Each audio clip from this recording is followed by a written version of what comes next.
L'empereur jaune se rendit sur une montagne où vivait un vieux sage et le pria de l'initier à l'art de bien gouverner. « Maître, vous qui avez accompli le Tao, indiquez-moi comment utiliser l'essence du ciel et de la terre. »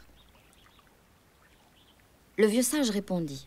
« Depuis que vous gouvernez, les pluies s'abattent sans nuages, les feuilles des arbres s'étiolent sans jaunir, la lumière du soleil et de la lune s'amenuise. Je ne puis vous parler du Tao. » L'empereur jaune se retira dans une cabane de joncs, y vécut 3 mois dans le dénuement, puis revint interroger le vieux sage.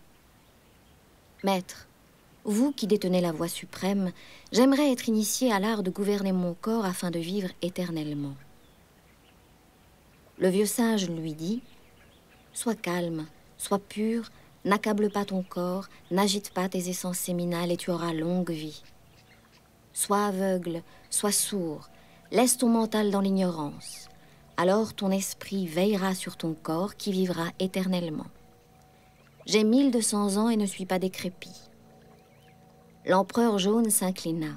« Maître, vous êtes le ciel même. » Le vieux sage ajouta, « Le Tao est infini.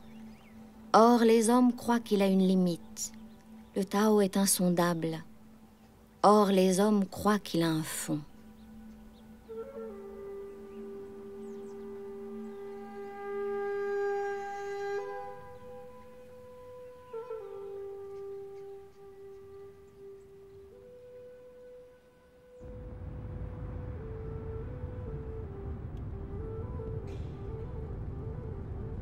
C'est à travers la peinture chinoise et les livres des vieux sages qu'il faut chercher à percer les secrets du taoïsme.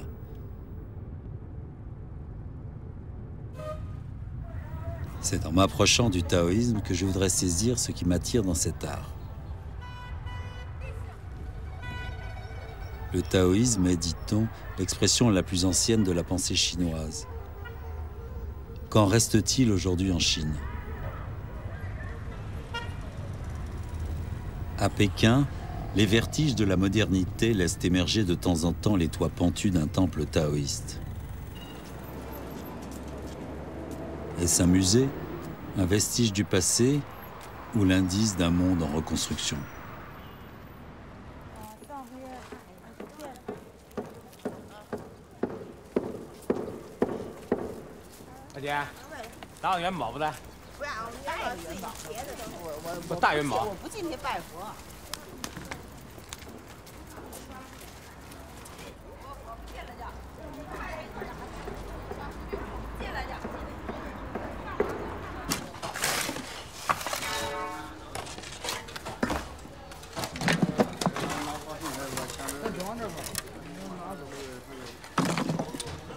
Première étape de ce voyage, le temple du nuage blanc, le Baiyuguan. Ce labyrinthe de pavillons et de cours est le centre officiel du taoïsme en Chine. J'ai rendez-vous avec une jeune Française qui a été initiée dans l'ordre Chuan Shen, ou perfection intégrale, une des branches du taoïsme. Elle va me guider auprès des maîtres. J'ai découvert le taoïsme en Angleterre avec la British Taoist Association, l'association britannique taoïste. À l'époque, je travaillais en Angleterre dans un centre de recherche en neurosciences. Et un jour, une de mes collègues m'a invitée à aller participer à une séance de méditation. En fait, j'avais jamais entendu parler de taoïsme avant et j'avais jamais vraiment été intéressée par la méditation non plus. Donc je me suis posé la question, tiens, qu'est-ce que ça pouvait être? Et j'y suis allée par curiosité. 2 ans après, j'ai décidé donc pendant mes vacances d'aller faire un voyage en Chine. Et en visitant les temples, en m'imprégnant un peu du mode de pensée des prêtres, je me suis dit qu'à travers ces enseignements-là, je pouvais obtenir les réponses que je cherchais, à savoir oui, qui on est finalement, ce qu'on est, quoi, dans une vie qui peut être courte ou longue, qui peut être riche ou malheureuse. Pourquoi? Donc, c'est pour ça que petit à petit, je me suis dit que j'allais dévouer ma vie à cette quête-là et que j'allais devenir prêtre et venir en Chine.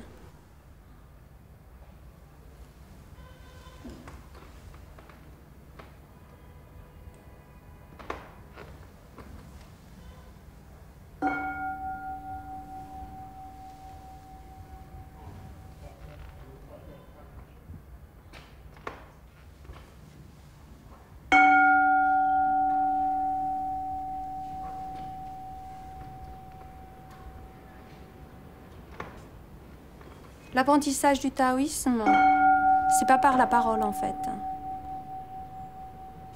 Le maître nous guide de façon à ce qu'on devienne indépendant, autonome et qu'on soit capable de puiser dans notre propre intuition pour percevoir ce qu'est le taoïsme et le Tao.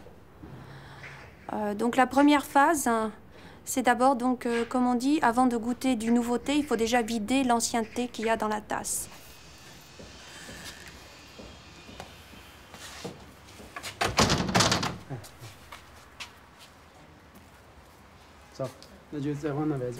Le premier maître, c'est lui qui vous donne votre nom. Donc c'est comme prendre naissance dans le taoïsme, puisqu'il vous donne un nom taoïste. Mon nom taoïste, c'est Jingxiu. C'est un peu le paysage qu'on observe lorsqu'on est en haut d'une montagne, en fait. 最重要一个人如果他要修道，对，最重要是什么？就来一句话来说，最重要的是能不能把世间的尘世上的东西放下，这是最重要的。一个执着于尘世当中的贪恋尘世的人，永远不能修道。他必须先彻底放下这一个。四季分24个节气，中国有24个节气的说法啊，他就用那种变化。Maître, j'ai ouï dire que vous étiez un sage et je suis venue vous voir sans me laisser rebuter par la longueur du chemin. Je m'aperçois que vous êtes loin de l'être car vous accumulez la nourriture sans y toucher. Lao Tzu resta de marbre.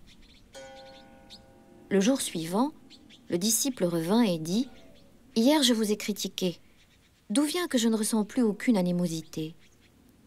Le vieux sage répondit « Je ne prétends plus rivaliser avec ceux qu'on nomme des sages. Si hier tu m'avais traité de bœuf, je me serais nommé bœuf. » Le disciple interrogea alors Lao Tzu sur l'art de nourrir le principe vital. Quelle arrogance! Tu es comme un cheval entravé et ne t'intéresses qu'à ce qui te paraît grand. Tu n'es donc qu'un brigand. Jingqiu m'entraîne à la bibliothèque du temple du nuage blanc. C'est dans la sagesse millénaire des anciens qu'il faut chercher les clés du taoïsme, me dit-elle. 周道长，你好。我想问一下，道教里面有哪一种经书？有没有经书吗？我们道教的经书应该说是还是非常的多的。就是说，你看我现在看的这本呢，叫《正统道藏》，也就是说，所谓的道藏呢，是一种就是道经的集成。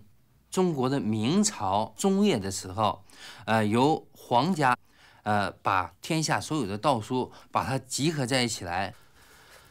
那我想问一下，在道藏里面，最早的经文是哪一个？正统道藏呢，哈，就是说它收录的比较早的，就是最早的呢，就一般来说属于这个就先秦时期的这个注子的文，注子之文，比如说所谓的《老子道德经》。老子道德经的这个版本呢，哈，就是说应该来说是道藏里面最早的。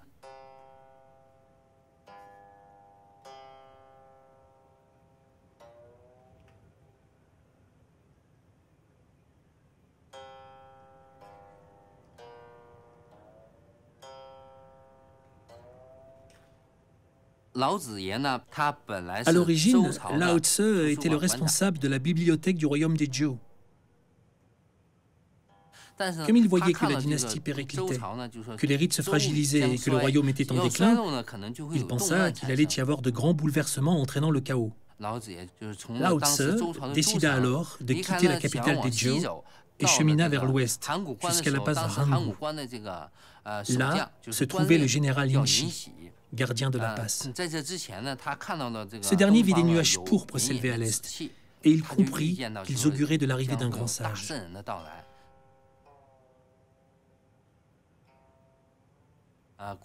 Comme le présage l'avait annoncé, Lao Tse arriva quelque temps plus tard sur le dos d'un buffle vert. Yinchi l'arrêta et lui demanda de lui expliquer le sens même du Tao. Yingxi fit alors construire une estrade sur laquelle Lao Tse se mit à énoncer le livre de la voie et de la vertu. En fait, le livre lui-même a été rédigé à partir des notes prises par ceux qui recueillirent son enseignement.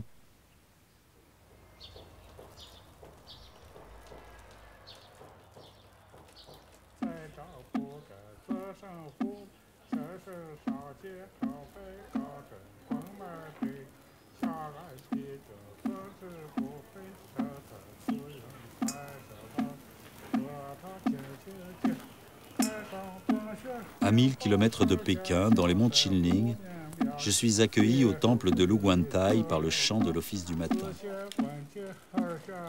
C'est ici même que Lao Tse s'est fondu dans la montagne après avoir fait don de sa sagesse.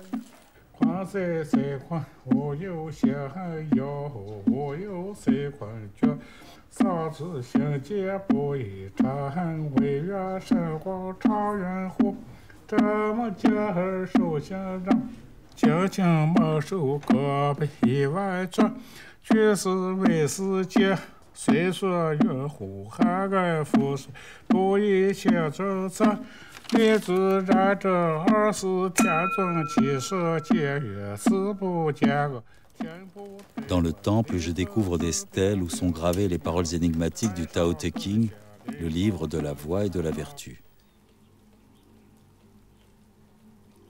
Le Tao qu'on tente de saisir n'est pas le Tao lui-même. Le nom qu'on veut lui donner n'est pas son nom adéquat. Sans nom, il représente l'origine du ciel et de la terre. Avec un nom, il est la mère de toutes choses. Le Tao donne naissance à l'un, l'un engendre le deux, deux engendre trois, trois engendre les 10 000 êtres du monde. 道德经是让这个形成这个到这个理论上这个并存战略上，它那个都包括这个那个面积广，看你需用在是哪一方面。道德5000言里头就是那个就是这个哲学辩理的一种子诗就是为啥人这个世界上都要创明要学道德经，要用道德经，看你用在哪一方面，就是这样子。包括面积5000言里头面积广听，用法不一样就这样子。道德经里面讲的无为，那这个无为的状态是哪一种状态？有为而无不为，是有为的事情。所以这个就是讲的，就是有为就是有形有相的，无为者讲的无形无相的那个事情就是这样。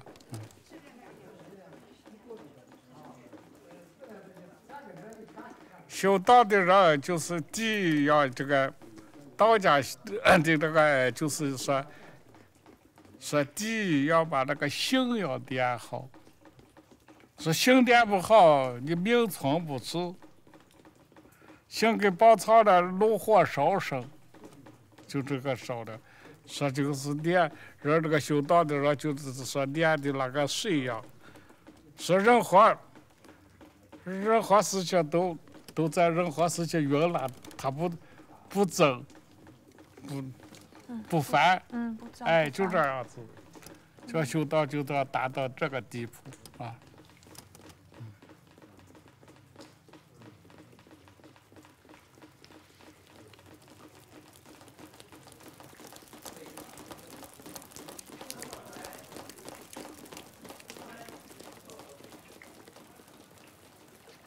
Zhuang Tse et Hui Tse se promenaient au long de la rivière Hao. Zhuang Tse s'exclama. « Regarde ces poissons, comme ils sont heureux de s'ébattre librement. » Hui Tse. « Tu n'es pas un poisson. Comment sais-tu qu'ils sont heureux ?» Zhuang Tse. « Tu n'es pas moi. En quoi sais-tu que je ne sais pas si les poissons sont heureux ?» Hui Tse. « Si n'étant pas toi, je ne puis savoir ce que tu sais, n'étant pas un poisson, tu ne peux donc savoir si les poissons sont heureux. » Zhuang Tse. Revenons à ta question initiale, comment sais-tu que les poissons sont heureux? Il a bien fallu que tu saches que je sais pour me la poser. Moi, je l'ai su parce que je me trouve là, au bord de la Hao.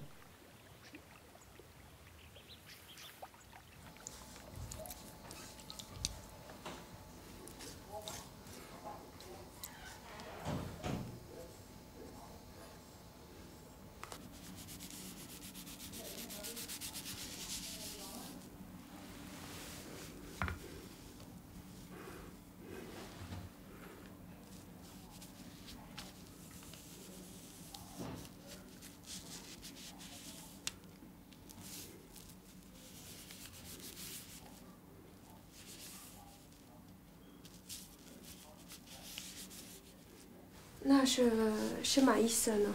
道法自然。哦，道法自然。这是那个《道德经》里面的有一个句子。写一个字之前，拿一口气，就开始写，写完之后，这口气给出来了，呼气。这个道家就是这个练功，这个吐纳法。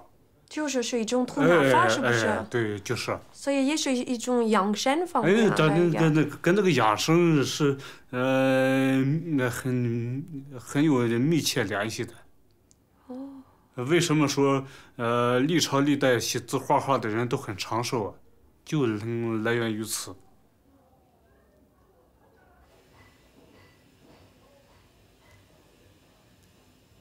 Ce calligraphe me fait comprendre que la pratique artistique fait partie de la culture taoïste, au même titre que les exercices respiratoires.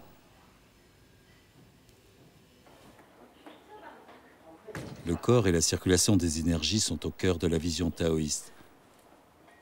Je découvre au temple du nuage blanc un dispensaire de médecine traditionnelle.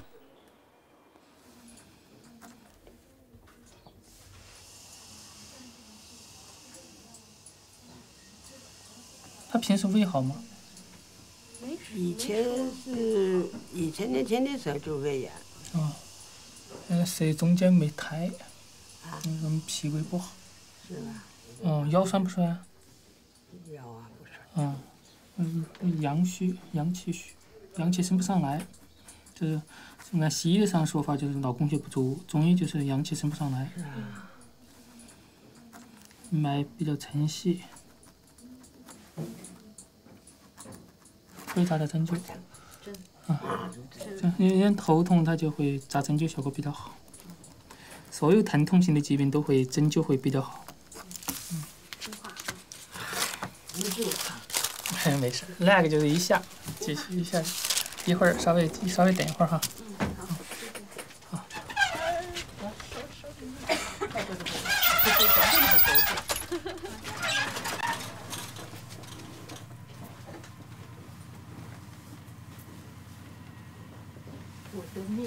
心脏病一直扎针灸扎的。肩膀呢？还扎过。我06年6月5号住院的，从那以后的时候。这个北影馆诊所呢，开了有将近4、5年了啊。因为道教呢，它本身就说让它10道9医嘛，是吧？就是10个道士的9个就会医。因为这个养生的话，你肯定必须要懂医才可以。所以还有一个呢，就是道教它历来本身就是以医来传教，以医弘教。所以说那个道教和这个中医啊，它是非常联系的非常紧密。比如说呢，道教中医它都是以这个阴阳五行为基础，所以说他们的理论都是一样的。修炼你不懂经络，不懂得气血的运行，你怎么修炼呢？不懂得阴阳，你连人体都一点都气血的运行，人体都一点都不了解，你怎么去修炼呢？那是肯定显然是不行的。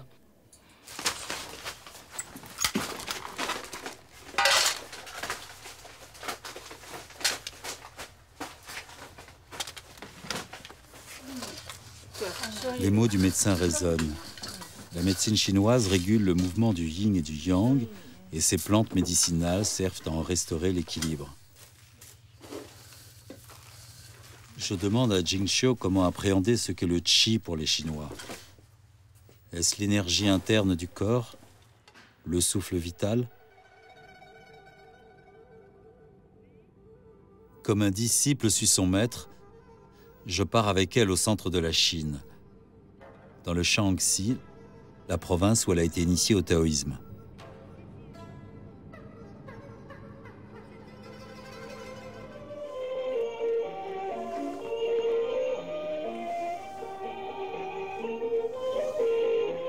Au pied du pic de l'Ouest, l'une des 5 montagnes sacrées, j'observe au petit matin les pratiquants du Tai Chi Chuan.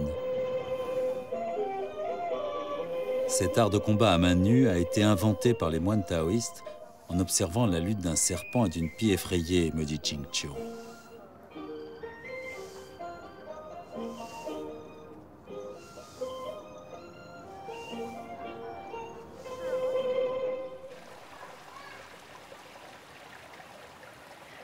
于道长，山、道观和人的身体有什么关系在道教里面？道家呢很崇尚这个自然，对自然的这个崇拜呢，对与人体的这个结合。比如说道观，它见到某个地方，都觉得这个地下的这个气息比较充足的一个地方，好像我们现在用新名词科学讲就是磁场比较好。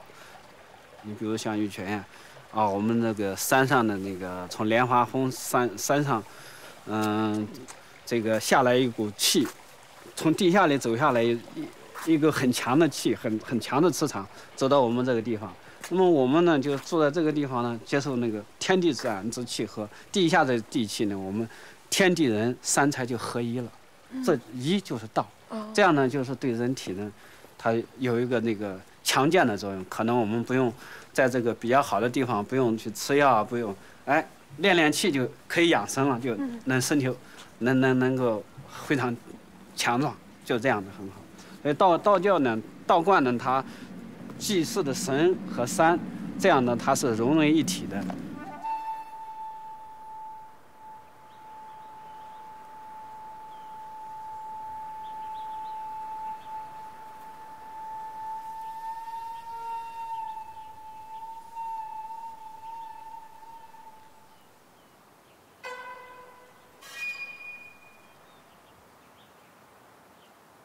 这些山对道教的影响，是因为中国的这个天人合一的这个思想和对神明的这个敬奉。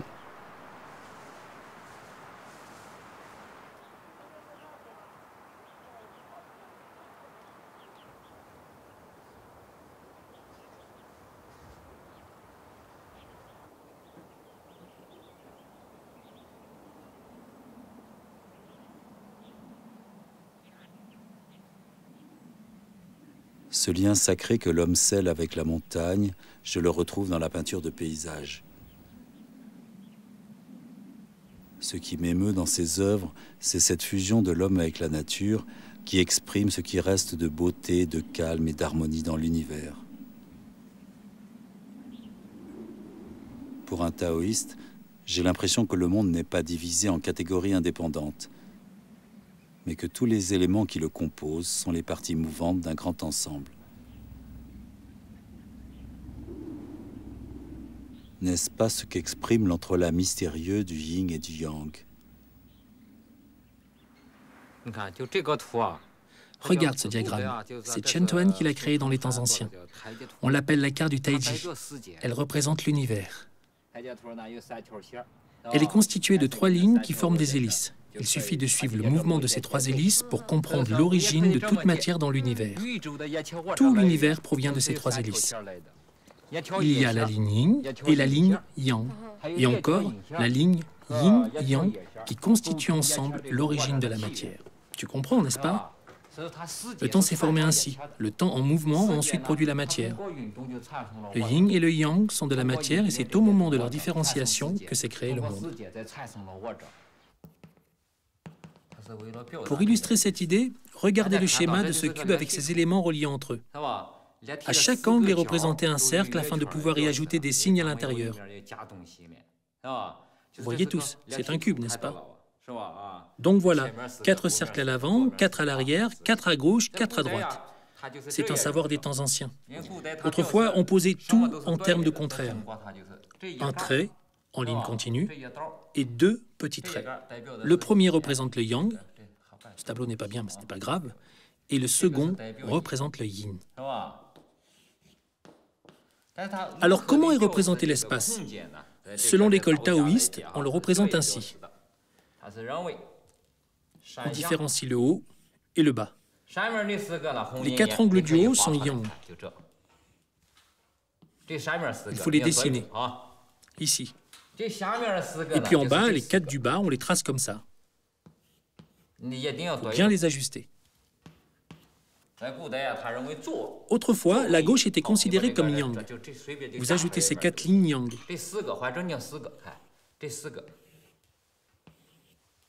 Et regarde, les 4 côtés opposés deviennent yin. On disait aussi que les 4 angles à l'avant sont yang. Et c'est bon. Il y a l'avant, puis l'arrière. Regardez tous, on a là le tableau des 8 trigrammes chinois. Dans les temps anciens, on l'appelait l'union des 6 points cardinaux.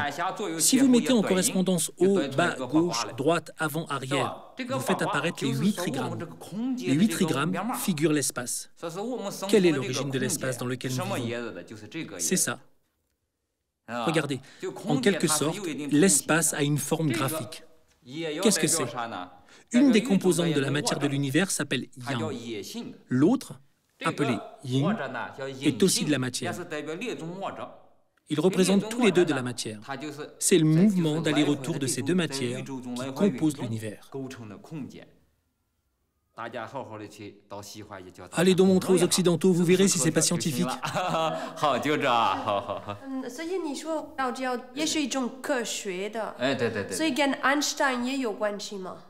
Qui ça? Einstein. How do you say Einstein? Je ne connais pas. Ah oui, je ne connais que ces 2 théories de la relativité restreinte et de la relativité générale. Sa théorie, c'est justement ce que je viens de vous expliquer. C'est la théorie des 8 trigrammes.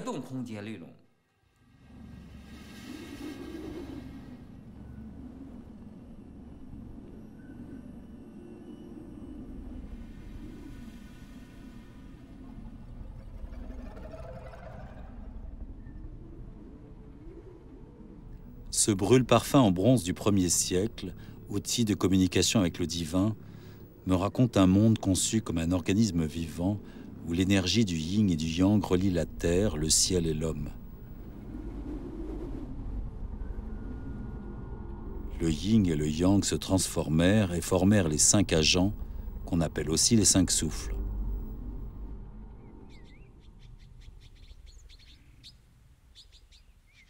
那么从外的那个空间讲呢，那个金木水火土的这个5行属性，然后和那个我们这个有形的大的这个金木水火土，就是刚才讲的那个5岳，东岳、西岳、南岳、北岳和中岳。那么在人体内呢，我们又讲到这个5行呢，又再代表我们的这个心、肝、脾、肺、肾这个5脏的这种5行的关系。所以，外面的5行和内面的5行，它是互相对应的，是互相补助的，互相给予的。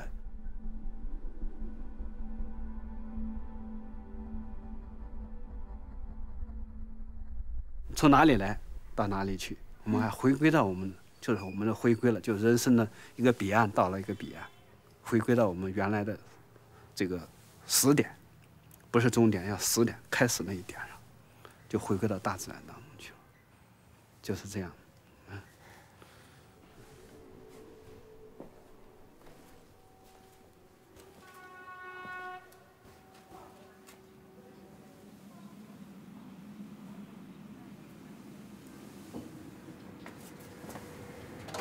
你就我出去，我出去，我出去。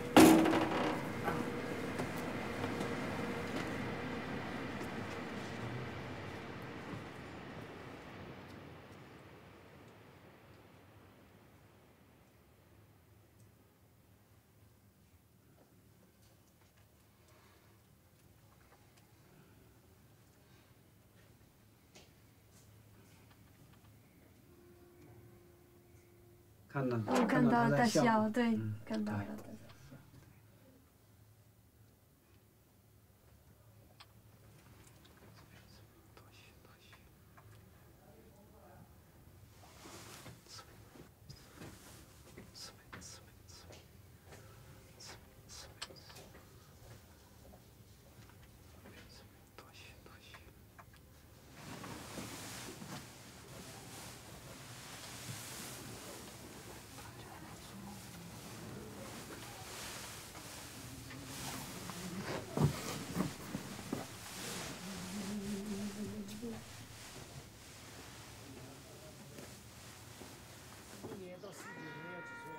Ce sage que le moine et Jingqiu ont vu sourire à la caméra, c'est Chen Tuan, un ermite du IXe siècle parvenu à l'immortalité. Je demande à Jingqiu comment on devient immortel. Par la pratique, me dit-elle. Elle me fait découvrir la carte du paysage intérieur.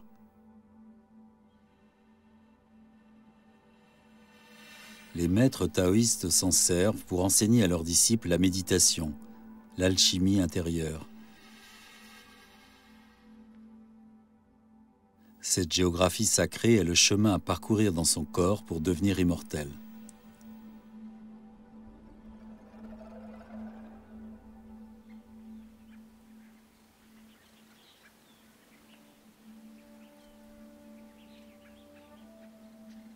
Sur les lointains monts Goucheux habitent des immortels. Leur peau est fraîche comme de la neige givrée et ils sont délicats comme des vierges. Ils ne mangent pas de céréales, mais aspirent le vent et boivent la rosée. Ils montent sur les nuages et chevauchent les dragons volants pour aller s'ébattre au-delà des 4 océans. Par leur méditation, ils peuvent expulser les pestilences et faire mûrir les récoltes.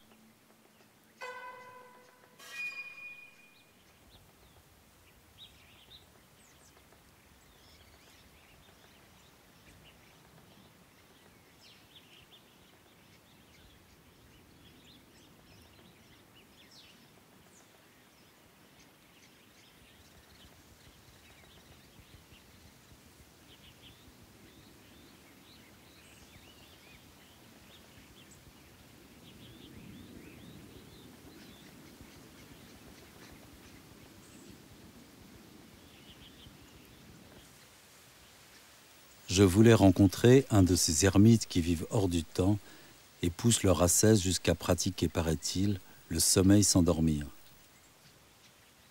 Il faut marcher 3 heures dans la montagne, me dit Jingqiu.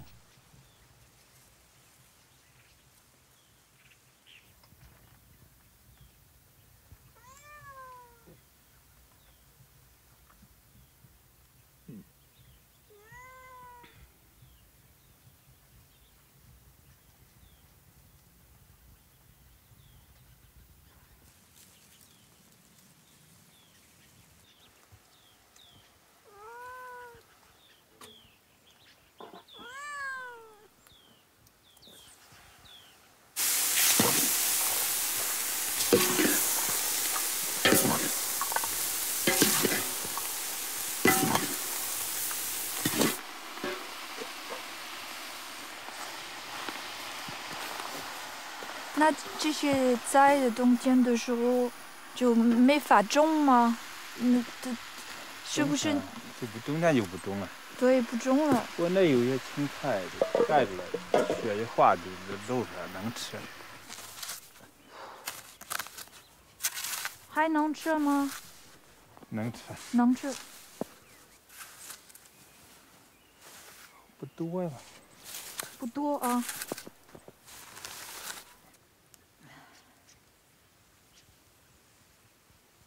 这一块有没有大熊？有啊，这么大，是吗？弄不清有几个，有多少还弄不清，不知道是不是咱那边老是捡的，不知道是不是1个嘛，2个还是几个弄不清。他们来近不近？很近吗？不太近。就在这儿，那么近，他们没有进来这里啊。哦。这基本上是他们的领地，人称客人。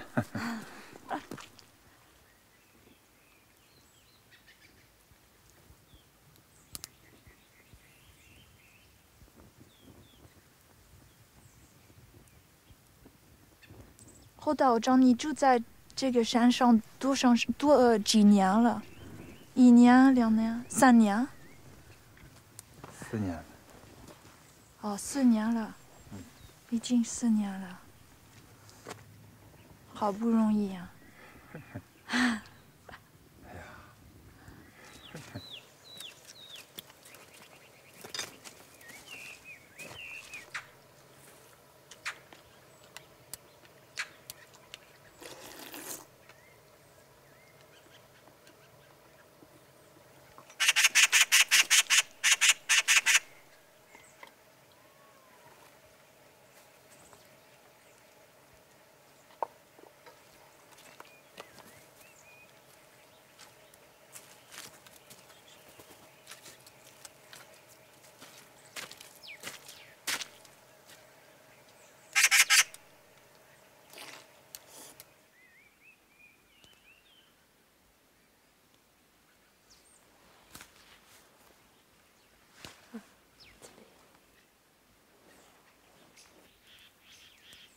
Au début de la création de la branche Chuanzhen, le fondateur patriarche Chongyang a écrit les enseignements des 15 principes fondateurs.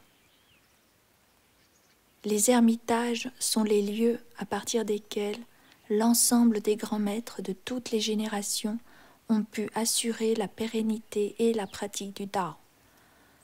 Moi, Dao Mao, je me repentis ici et m'interdis la parole afin de mieux pratiquer et rendre pérenne l'enseignement du patriarche fondateur.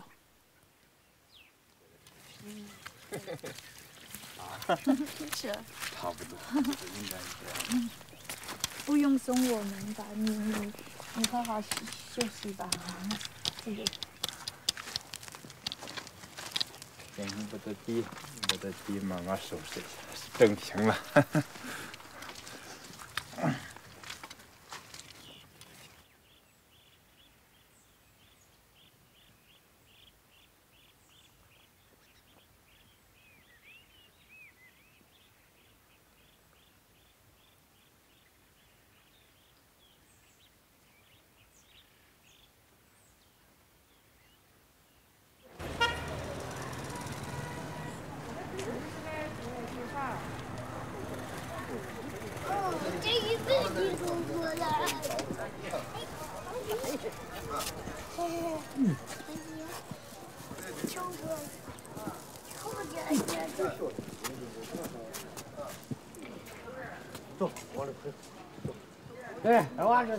En redescendant de la montagne, nous nous rendons au temple du patriarche fondateur dont nous a parlé l'ermite.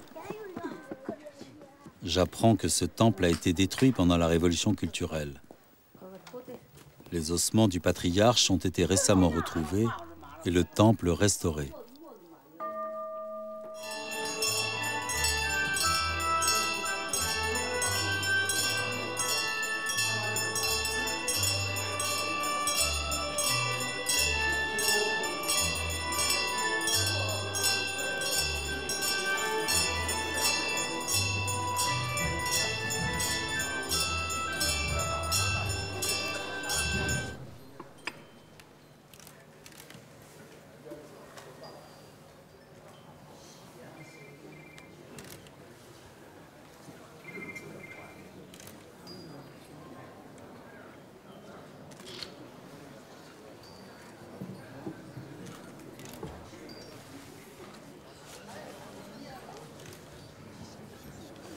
先生，我想问一下，这些灵物是你找到的？保护灵物，是吗？道人，人走到的，他把灵骨保护下来，这是他的。这文革写的。是吗？这他老伴儿。哦，那你那个时候你多大嘛？你什么时候长大的？30多岁。 30多岁，那这40岁，40岁，那这些灵骨是本来在哪里？他在哪里找到的？就在这个地方，就在那个英雄寺。是吗？英雄寺，你生意发不问了他的。哦，那为什么？是不是因为那个时候是文化大革命嘛？对，所以他才冒着风险自己私藏的。哎，别红卫兵不是到这个抛杀了以后，他偷偷的也埋着，把这隐藏的。 是吗？是的。哦，那很厉害。然后这些灵骨放在哪里啊？他将当时就放在英雄寺那个宝根底下。宝根底下。还有一块给咱一个道人给取回来，2块。好。 En Chine, on peut détruire des temples millénaires, mais la sagesse populaire fait qu'on n'arrache pas un vieil arbre. Ce Jinko, emblème de longévité et de résistance, est pour moi le symbole de cette religion enracinée dans l'âme chinoise que le régime n'a pu étouffer. Après l'avoir bannie sous Mao et réduite à la clandestinité, à quelles conditions l'a-t-il autorisée à nouveau?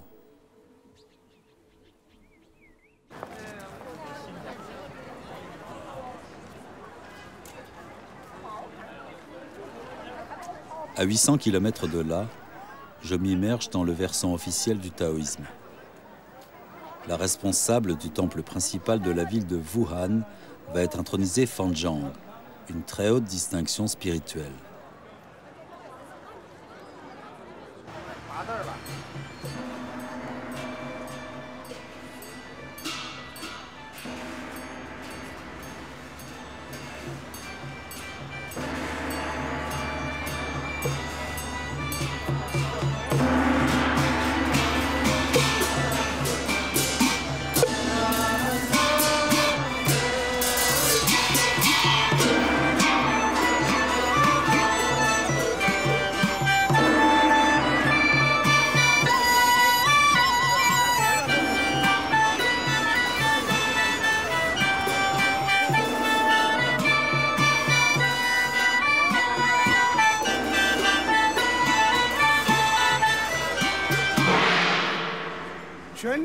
教总坛复议，太上道祖随方守驾，立济度人，大开慈悲之门。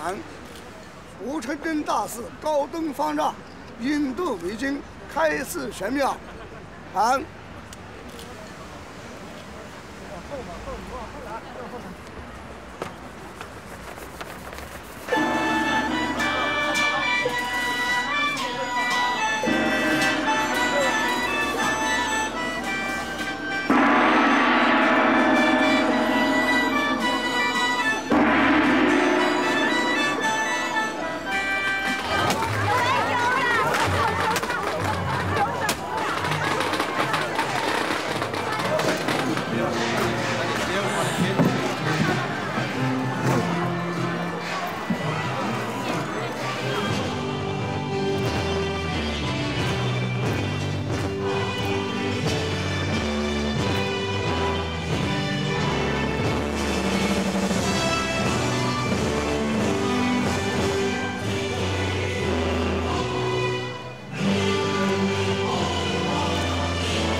这还是不错的，那些文组长、文化委员会长，他们想跟你合个影啊，可以，完全可以。照相来，哎，好，好。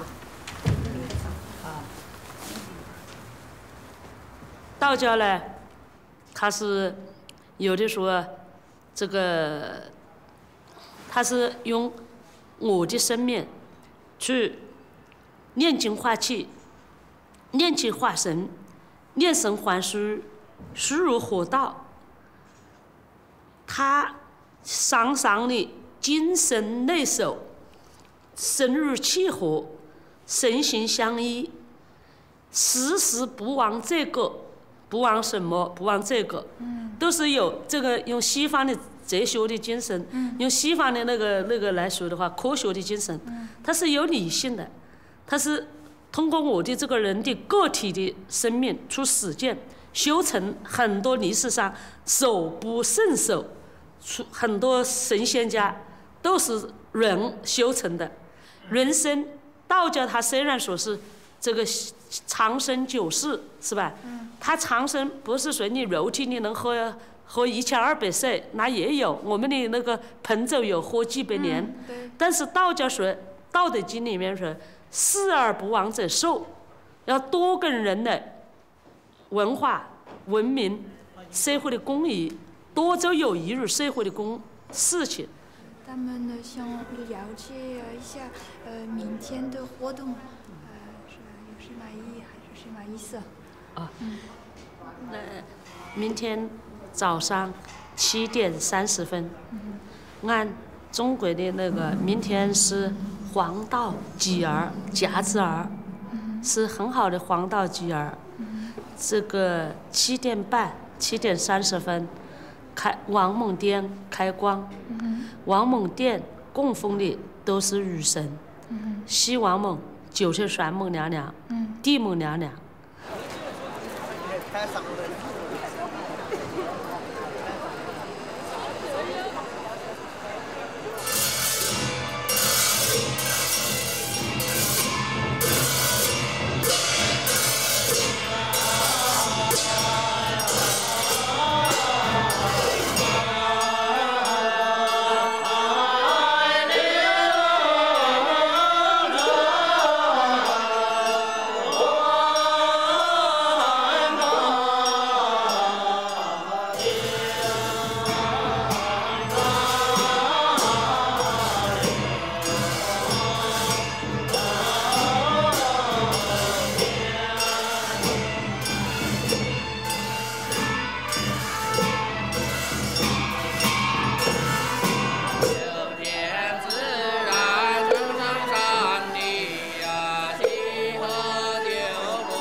Cette statue de Si Wang-mu m'introduit au vaste panthéon du taoïsme.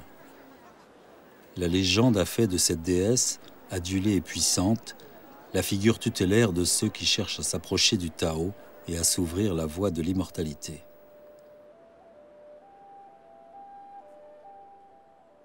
Dans les monts Kunlun, où la caresse du vent fait tintinabuler le jaspe, la reine-mère Si Wang-mu possède un palais de jade à 9 étages, hors d'atteinte des simples mortels.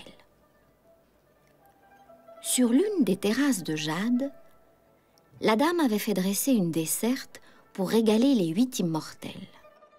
Poire de longévité, jujube d'immortalité, élixir de jade, les produits les plus précieux de son jardin côtoyaient les denrées les plus rares. Puis, des serviteurs arrivèrent les bras chargés de pêches d'immortalité qui viennent à maturité tous les 3000 ans. La dame en offrit 2 à chacun de ses hôtes, et ses filles, toutes plus belles les unes que les autres, leur versèrent de grandes coupes de vin.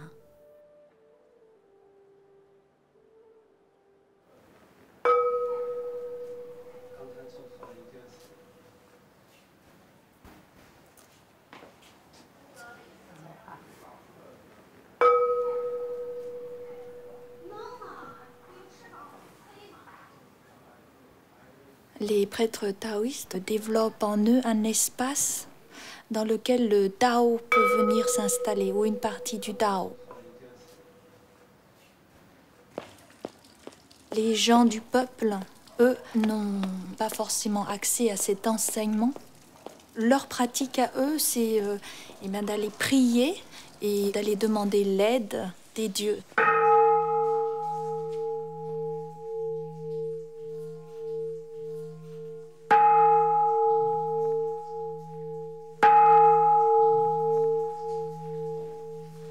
Lorsqu'ils ont un message à adresser aux dieux, ils vont aller trouver les prêtres pour que les prêtres les aident à transmettre ce message.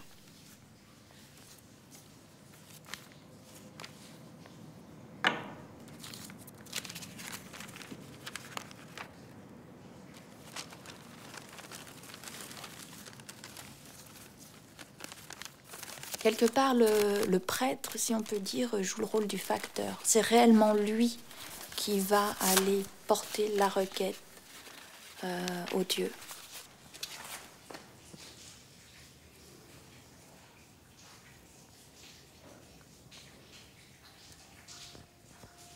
Chaque personne peut développer en fait une relation très personnelle avec un dieu ou un immortel particulier. C'est une relation qui fait appel à des sentiments.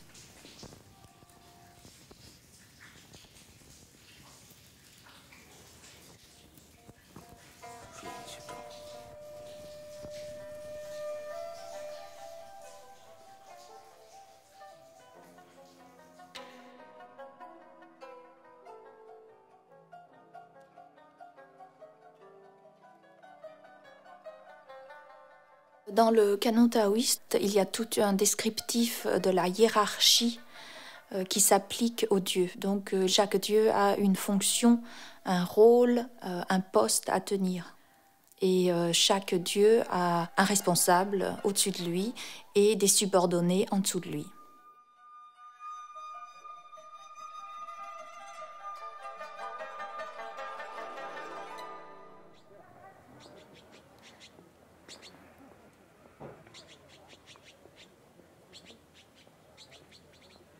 Ces dieux fonctionnaires, dont la hiérarchie est calquée sur les arcanes du pouvoir impérial, me parlent d'autre chose.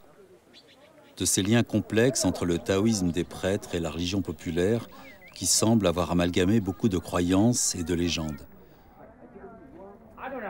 Au Taishan, le pic sacré de l'Est, les fidèles font l'ascension des 7000 marches en toute saison pour aller en audience au ciel, me dit Jingqiu.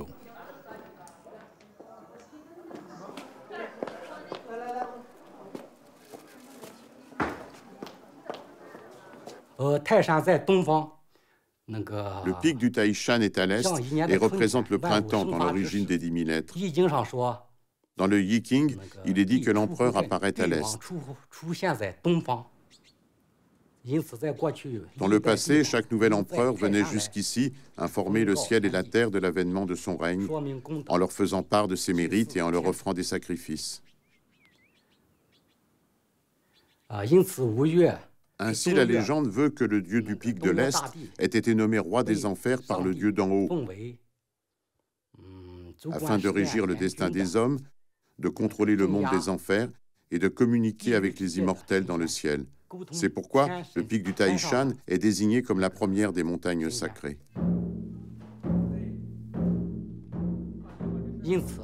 En Chine, selon la croyance populaire, les âmes après la mort retournent au pic du Taishan. La divinité tutélaire du lieu est la seule qui puisse exercer un contrôle sur les 18 niveaux de l'enfer. C'est pour cela que les pierres du Taishan sont connues pour éloigner les maléfices.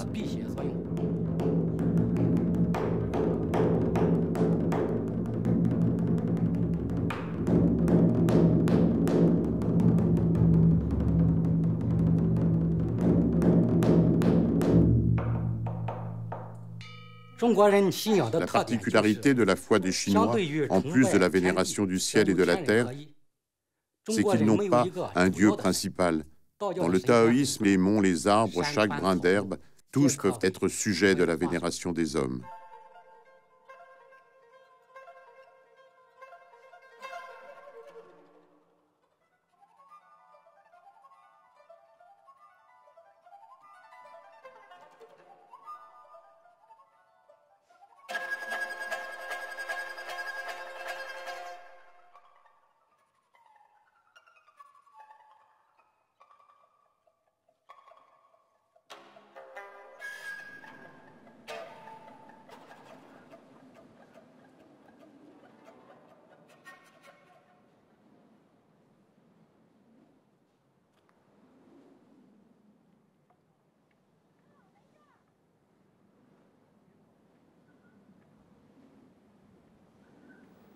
Cette vénération de l'univers, quoi d'autre que la peinture de paysage l'exprime parfaitement.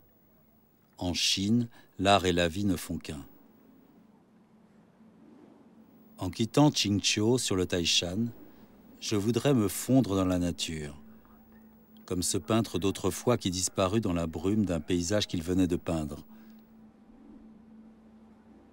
Je repense à Chetao, le moine citrouille amer, ce peintre de la fin du XVIIe siècle dont l'œuvre et les écrits m'ont fait découvrir la peinture chinoise. L'encre s'unit au pinceau comme le yin s'unit au yang. Le yin et le yang indifférenciés évoquent le chaos originel. Aussi, l'unique trait de pinceau permet-il d'en révéler la teneur. Dans la montagne, la peinture trouve son âme. Avec l'eau, elle trouve son mouvement. Au travers des forêts, elle trouve la vie. Auprès des personnages, elle trouve la jouissance du calme.